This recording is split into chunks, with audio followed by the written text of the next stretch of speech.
নম্বরে ছিলাম নমিনেশনে, এখনো আমি রাষ্ট্রপতি হওয়ার তালিকায় আমি 1 নম্বরে। 2 নম্বরে ডক্টর মঈন খান, 3 নম্বরে ডক্টর খন্দকার মুশাররফ হোসেন, 4 নম্বরে ডক্টর নজরুল ইসলাম খান, 5 নম্বরে সেলিমা রহমান, 6 নম্বরে SM জিলানী, আরো অনেক আছে। কিন্তু আমি ডক্টর ইউনূসের নাম মোরাকাবায় দেখি নাই, আর ওই যে অন্য যারা শয়তান টয়তান আছে এর নামই নাই।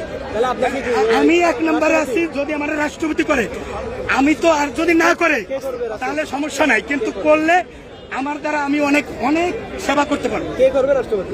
রাষ্ট্রপতি তো সব দল মিলে করতে হবে, আমার শুধু বিএনপি রাষ্ট্রপতি করলে হবে না। বিরোধী দল সবাই মিলে যদি আমার রাষ্ট্রপতি করে তাহলে আমি 1-11, 2-11 কোনোটা হবে না। আরে লজ্জার বিষয় না। শোনেন, তারেক রহমান ভাই আমার বড় ভাই, উনি আমার এক ভাইরা দিছে SM জিলানী।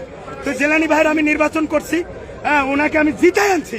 আমার সেন্টারগুলিতে আমি SM জিলানীকে হিন্দুদেরকে বলে আমার সব আত্মীয়-স্বজন Hindu, because I was Hindu in my boyhood, but I am Muslim, converted Muslim now. So হিন্দুদেরকে নিয়ে আমি আমার সেন্টারে জিলানীবাড়ি এলাকায় উনার ইউনিয়নে উনি ফার্স্ট হইতে নাই, আমার ডুমুর ইউনিয়নে আমি ফার্স্ট বানিয়েছি। এবং মোহাম্মদপুরে ববি হাজ্জাজকে দোয়া করিয়া মামুনুল হককে হারাই দিছি। ববি হাজ্জাজকে এমন দোয়া করছি ইসমে আজম করিয়া Bobby Hajjaj not only MP but also minister হয়ে গেছে।